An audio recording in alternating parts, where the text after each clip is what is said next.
नमस्कार दोस्तों, आप देख रहे हैं नमो भारत न्यूज। मैं अतुल शुक्ला। दोस्तों, भारत एक ऐसा देश है जहां के नागरिकों को लोकतंत्र का मतलब कभी ठीक से समझ ही नहीं आया, और जिन्हें आया वे लेफ्टिस्ट बनकर लोकतंत्र के ही दुश्मन बनकर बैठ गए। और मोदी विरोध के नाम पर यह लोग देश विरोध कब से करने लग गए, खुद इन लोगों को कभी पता ही नहीं चला। दरअसल इस देश को चलाने के लिए लोकतंत्र और डिक्टेटरशिप दोनों के एक मिले जुले स्वरूप की आवश्यकता है। इसका नतीजा रहा कि गुलाम मानसिकता वाले लोगों को इंदिरा गांधी सबसे सही प्रधानमंत्री लगती रही। यही कारण रहा कि अगले कुछ प्रधानमंत्री भी गुलाम ही थे या फिर कठपुतली, कभी पता ही नहीं चला। लेकिन वर्षों बाद एक शानदार राष्ट्रवादी प्रधानमंत्री आया है तो देश के दुश्मन मानो पागल हो गए हैं। अब बात इंदिरा गांधी की हुई है तो आपको बता दूं कि आज से ठीक 37 वर्ष पहले देश के अंदर खालिस्तानियों के बढ़ते अतिक्रमण को देखते हुए एक ऑपरेशन ब्लू स्टार को अंजाम दिया गया था, जिसके बाद अब वापस से ही देश में उसी प्रकार का एक माहौल बनाया जा रहा है, जिसके अंदर विदेशी ताकतों के साथ साथ देश के कुछ गद्दार भी शामिल हैं। सिर्फ यही नहीं, अब इस मामले में पंजाब के बड़े बड़े नामचीन भी शामिल हो चुके हैं, जो अपने एजेंडे को चलाने के लिए देश की मर्यादा को तो दरकिनार कर ही रहे हैं, साथ ही भोले भाले पंजाब के लोगों को गुमराह करके उनके अंदर खालिस्तान का प्रचार कर रहे हैं। और अब वापस से ही आज ऑपरेशन ब्लू स्टार के 37वीं वर्षगांठ पर पूरे देश को शर्मसार कर देने वाली कुछ तस्वीरें सामने आई हैं, जिसके बाद हो सकता है कि आप भी आग बबूला उठे। दोस्तों, मैं आपको पूरा मामला बताऊं उससे पहले आप यह समझ लीजिए कि आखिर यह ऑपरेशन ब्लू स्टार क्या है। ऑपरेशन ब्लू स्टार को 1 जून से 8 जून 1984 में अमृतसर के गोल्डन टेंपल में अंजाम दिया गया था। भारतीय सेना के लिए यह मिशन अब तक का सबसे बड़ा आंतरिक सुरक्षा मिशन था। इसके लिए भारत की तत्काल प्रधानमंत्री इंदिरा गांधी ने आदेश दिए थे ताकि पंजाब के अंदर कानून व्यवस्था को बरकरार रखा जा सके। ऑपरेशन ब्लू स्टार के दौरान खालिस्तान समर्थकों ने अमृतसर के स्वर्ण मंदिर स्थित अकाल तख्त परिसर को अपने कब्जे में ले लिया था।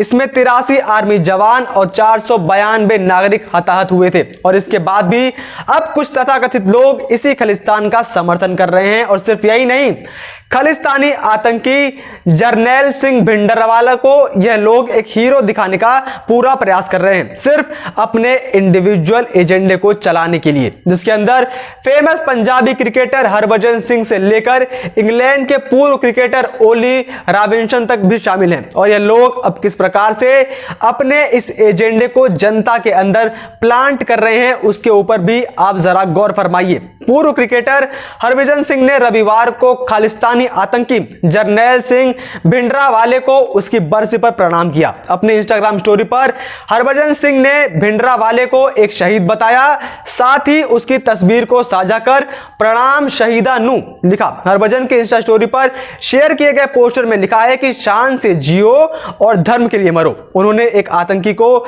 ऐसे श्रद्धांजलि दी जैसे वह कोई हीरो हो, जिसके बाद यह सवाल भी उठता है कि जिस भिंडरावाले ने तमाम हिंदुओं को मारा, क्या वह शहीद है? कश्मीर में भी देखा जा सकता है कि भिंडरावाले एकदम हीरो की तरह सेंटर में नीली पगड़ी में है। तो ऐसे में एक आतंकवादी को शहीद दिखाकर और हीरो दिखाकर यह लोग आखिर साबित क्या करना चाहते हैं? इसी सिलसिले में पूर्व क्रिकेटर मोंटी पनेसर ने भी जून 2019 में खालिस्तान का समर्थन करके भारत में अलगाववाद को बढ़ावा दिया था। मोंटी पनेसर ने तब ट्विटर पर लिखा था, जून 1 1984 को जो घटनाएं हुई वो अभी भी हमारे समाज के दिलो दिमाग में मौजूद हैं। ट्राफलगर स्क्वायर में आप देख सकते हैं कि हम खालिस्तान के लिए कितने ज्यादा बेचैन हैं। क्या पंजाब के लोग खालिस्तान चाहते हैं? बता दें कि ओली रॉबिन्सन ने अपनी ट्वीट्स में एशियन लोगों को लेकर नस्लवादी टिप्पणी भी की थी। साथ ही उन्होंने बम को अपना नया मुस्लिम दोस्त बताया था। ऐसे में भारत के अंदर खालिस्तान को बढ़ावा देने के लिए देश के साथ साथ विदेशी ताकतों का भी पूरा हाथ है। और इसी खालिस्तान के समर्थकों द्वारा रविवार 6 जून को लंदन के ट्राफलगर स्क्वायर पे भारत के राष्ट्रीय ध्वज तिरंगे में आग भी लगाई गई। इसी मामले में संबंधित एक वीडियो भी सोशल मीडिया पर खूब तेजी से वायरल भी हो रहा है, जिसके अंदर साफ साफ देखा जा सकता है कि काला स्कार्फ पहनकर खालिस्तानी तिरंगे के अंदर आग लगा रहे हैं। साथ ही तेज तेज चिल्ला रहे हैं कि खालिस्तान जिंदाबाद। पीछे से आवाज भी सुनने को देखने को मिल रही है, वाहेगुरु जी दा खालसा वाहेगुरु जी दी फतेह। वीडियो में इकट्ठा हुई भीड़ को हिंदू विरोधी नारे लगाते हुए भी सुना जा सकता है। ये कहते हैं न हिंदी न हिंदू न हिंदुस्तान, बनकर रहेगा खालिस्तान। ऐसे में सवाल उठता है कि जो लोग भारत के झंडे की इज्जत तक नहीं कर सकते हैं, भारत की सभ्यता का सम्मान तक नहीं कर सकते हैं, ऐसे लोगों को आज पंजाब के नामी चर्चित लोग बढ़ावा क्यों दे रहे हैं? इसके पीछे भी हाथ है देश के बाहर बैठे दीमकों का, जो देश को खोखला करने का अपना पूरा प्रयास कर रहे हैं। इन दीमकों के अंदर गुरुपतवंत सिंह पन्नू जैसे लोगों का नाम शामिल है, जो एक टूल किट के जरिए देश की छवि को और देश के लोगों के दिमाग में खालिस्तान का बीज बो रहे हैं। दोस्तों, पूरी दुनिया ने देखा था कि कैसे 26 जनवरी को इन्हीं खालिस्तानी समर्थकों ने लाल किले पर जो तुच्छ हरकत की थी, जिसके बाद पूरे देश को शर्मसार होना पड़ा था। कथित तौर पर खालिस्तानी ताकतों ने सितंबर 2020 में मोदी सरकार द्वारा लाए गए 3 नए कृषि कानूनों के खिलाफ किसान आंदोलन में घुसपैठ की। ऐसे कई सबूत है जो इस ओर इशारा करते हैं कि सिख फॉर जस्टिस जैसे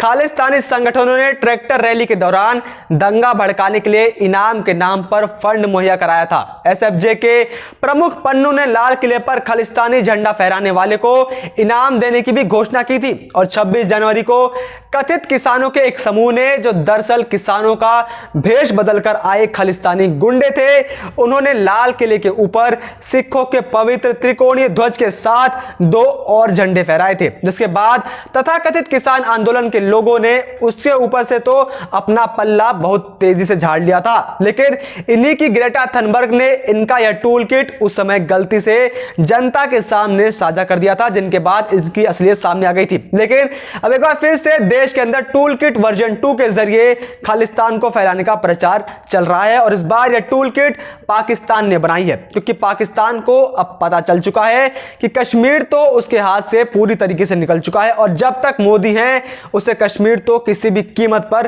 कभी नहीं मिलेगा। ऐसे में अब पाकिस्तान खालिस्तान के जरिए अपने प्लान को अंजाम देने की कोशिश कर रहा है, जिसके लिए यह लोग खालिस्तानी आतंकियों को पैसों आदि की भी मदद मुहैया कराते रहते हैं। आइए आपको बताते हैं कि किस प्रकार से पाकिस्तान भी इन सब के अंदर शामिल है। दोस्तों, कथित खालिस्तान जिसका यह लोग दावा करते हैं, उसका एक बड़ा हिस्सा विभाजन के समय पाकिस्तान को दिया गया था।